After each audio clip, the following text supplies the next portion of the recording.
Hello everyone, and a warm welcome to another episode of our continuing professional development series. I am Dr. Presley Kharsate, an educator and a teacher trainer. And I shall be talking and discussing on the topic flip learning. Today, I want to start with a question for you. Have you ever felt like there's just isn't enough time in the school today? You're racing through the syllabus, trying to lecture, answer questions, and manage a classroom all at once. By the end of the day, you're exhausted and you're wondering if your students truly understood the lesson. What if I told you there's a way to reclaim that time, to make learning more meaningful, and to transform your role from a sage on a stage to a guide on the side? That's what flip learning is all about. And that's what we are going to explore today. Let us take a look at what is flip learning. Let's first clarify what flip learning actually is. It's a learner-centered, instructional approach that reverses the traditional classroom model.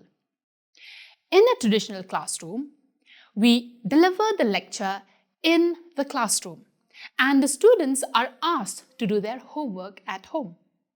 However, in flipped classroom, the students learn the content at home by watching the pre-recorded videos given by the teacher or read the materials provided to them by the teacher. Therefore, when they come to the class, the students are already aware of what they are going to learn. Hence, this gives the teacher the time to conduct hands-on activity which will help the students to have an in-depth understanding of the topic taught. Now to sum up, flip learning is a type of approach where the core content is delivered before class, through videos, readings, or online modules. This frees up the valuable in-class time for active learning, such as discussions, problem solving, and hands-on projects. Our time with our students is now dedicated to what matters most, that is the application and collaboration. Let us take a look at what are the components of flip learning. Think of three simple parts. Before class. This is where the students do their independent learning.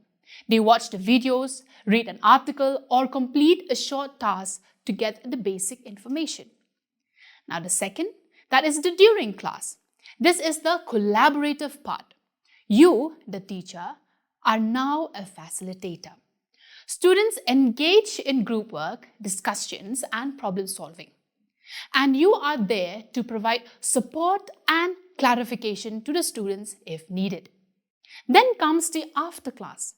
This is the reinforcement part.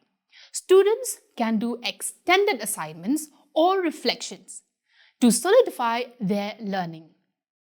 So in a flipped classroom, we have three core components. That is the before class, the during class, and the after class. The teacher here is to remember that they have to prepare teaching materials for all the components. Teachers need to be ready with the before class materials, then with the during class materials, and lastly with the after class materials. Now let's see, how do we do that? How do we design a flipped classroom? Now let us take a look at how do we design a flipped classroom. We have already discussed on what flipped learning is. Now let us take a look at how do we plan a flipped classroom. We can do that by using a synchronous online flipped learning approach, abbreviated as SOFLA framework. It is an 8-step model that ensures a smooth and an effective learning experience for the students. Step 1, the pre-work. This is the before class part. Here, the teacher provides with a short video, a 5 to 7 minutes video, or a reading material. It is important to include a quick checklist also, like a short quiz, to ensure that students have completed the before class material.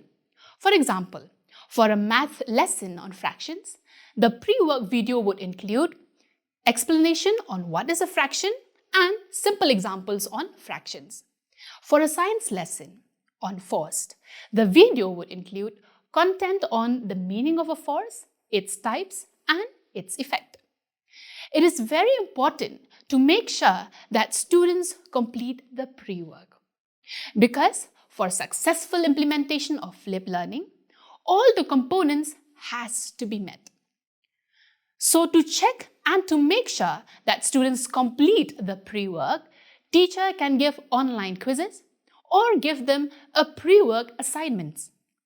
This can help the teacher to check which students have completed and which has not. The next step, that is the sign-in activity. After the pre-work comes in the sign-in. The sign-in is basically the time the teacher enters the classroom. The main objective of sign-in is to ensure that everyone is ready for the class. So here, an open-ended questions can be given to the students. For example, we can ask students to give examples from their daily life experiences. For example, give one example of push or an example of a deforming force. And then after the sign-in, we go to the whole group applications. The entire class now collaborates in this step to clarify any misconceptions if there is any. The teacher can go over the most common wrong answers from the pre-work quizzes, or discuss a shared questions. This step is about ensuring everyone is on the same page. For example, the teacher can give one question to the students and ask them to solve that one problem together. Here, the main idea is to encourage that everyone focus on the same task given. The next step, that is the breakout activity. This is the heart of flipped classroom. The teacher here can divide the students into smaller groups and ask them to work on some activity, which can include hands-on activity. An example for this, we can take one approach, that is the think, pair, share approach. The teacher gives students questions to solve. First, they would solve the question on their own. And then once they have completed, they can share and pair up with someone. So later, the students can have a collaborative effort with each other in solving the problems. They work together as a team, solve the problem, think, and then they would share the answers that they have come up with. The next step, that is the shared out activity. After the think, pair, share, students have to share. So what do is, they bring the small groups all back together, come back to the whole group. Each group would present their own findings. The other students are not just simply listeners, but they can provide feedback. They can use a simple protocol like share, help, ask, and comment, which is the SHAC. This builds collaboration and also communication skills among the students. For example, here the students share their answers with the entire class, and other students interact by asking them questions or comment on their answers. This helps a better understanding and a clarity of the concept that is being discussed and being taught by the teacher. The next step, that is the preview discovery. Now the teacher shows a clip from the next lesson's pre-work and pre-teach some of the critical terms. This prepares the students for what's coming next and also to get them excited for the next class. For example, here a teacher can roll a ball on the floor and ask the students to observe. Now students, can you see that after some time the ball stops? Do you know why it stopped?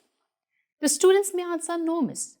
A teacher can reply, well, in the next class, we are going to find out the reason why.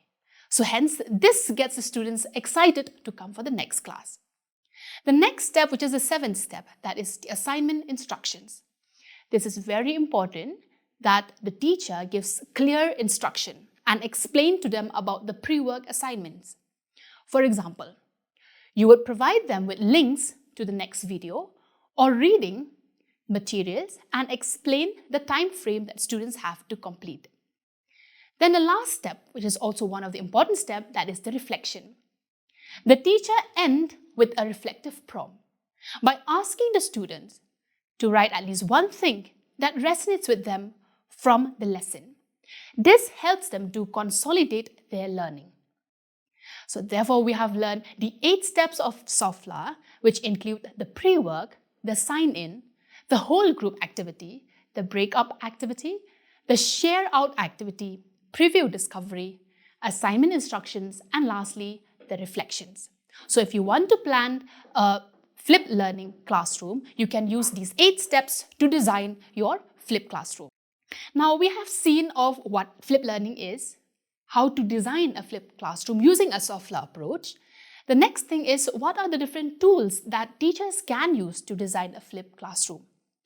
So the good news is that teachers don't need complex technology to do this. You can start with a familiar tools now, which is easy for you and also which is very friendly. Now let us take a look at them. The first one is video creation. You can use simple tools like PowerPoint to record a presentation with your voice, or even just use a smartphone camera. Tools like Loom and OBS Studio are also great for screen recording. For collaboration you can use Padlet and Google Jamboard. These are perfect for sign-in and also reflection activities, since students can contribute to one shared space. The next tool, that is for resource sharing. Google Classroom is a fantastic user-friendly platform to share all your videos, reading materials, and assignments with the students. Now for assessment, you can use Google Forms or quizzes for quick quizzes to check for students' understanding and also to ensure that pre-work has been completed. Now, we have seen on what flipped learning is. We have seen on how do we design a flipped classroom, and also what are some of the basic tools that teachers can use to prepare a flipped classroom. Now, we can also discuss what are the different challenges that teachers can face or may face in designing flipped learning, and also maybe let's see on some of the solutions. The first challenge that teachers often face in using flipped learning is digital access inequality. What if students don't have internet or a device at home? This is a real challenge. Well, a solution for that is we can provide a content using USB drives or even print out the key information.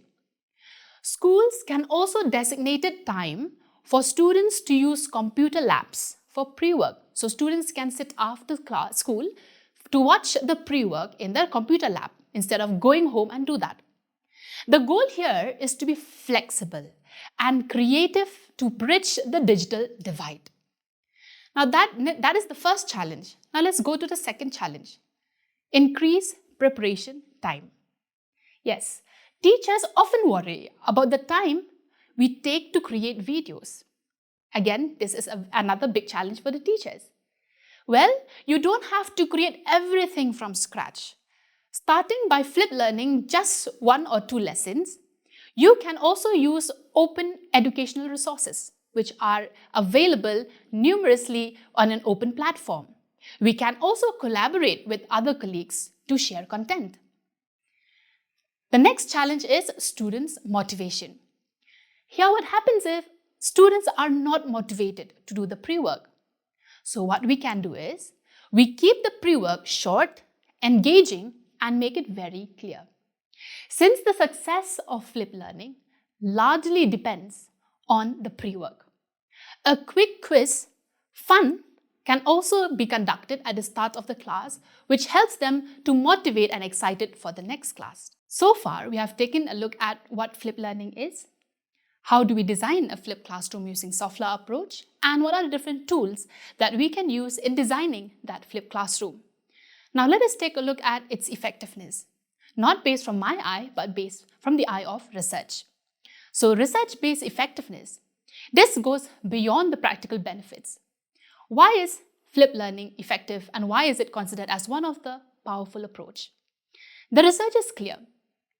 Numerous studies have shown that flipped learning consistently improve students' academic performance compared to a traditional classroom. Research like Clark 2015, Peterson 2016, Chen 2021 all found that this method leads to better students' outcomes. But it is not just about grades. Flipped learning also significantly increase students' engagement and also communication. Studies by Wu et al. 2017 and Lim and Wilson 2018, they reported that students contribute to classroom discussions with more enthusiasm and knowledge. Most importantly, it promotes the self-directed learning, a vital skill for the 21st century. Flipped learning helps students retain information and also they take ownership of their education, which was highlighted by McLean et al. In 2016 and Liggy 2019. As we have seen, there are various benefits of flipped learning. A research conducted in 2024 shows that it also helps to increase students' creative and critical thinking skill. We usually struggle with motivating students to interact in the classroom, but with flipped learning, this won't be a problem anymore. Why does it matter? Why does flipped learning matter? Flipped learning, it aligns with the NEP 2020. Beyond the practical benefits, flipped learning aligns perfectly with the vision of NEP 2020. It promotes critical thinking, collaboration, and creative thinking, which are all the core of 21st century skills. It moves us away from rote memorization and towards a deeper and more conceptual understanding. It empowers our students to be independent. It gives the students the freedom to truly guide them on the unique learning journeys. Flipped learning is a powerful tool in our educational toolbox, and I encourage you to try flipping just one lesson. See how it changes your classroom dynamics? If you found this useful, please give this video a like, share it with your colleagues, and subscribe to the DERT YouTube channel for more. Thank you.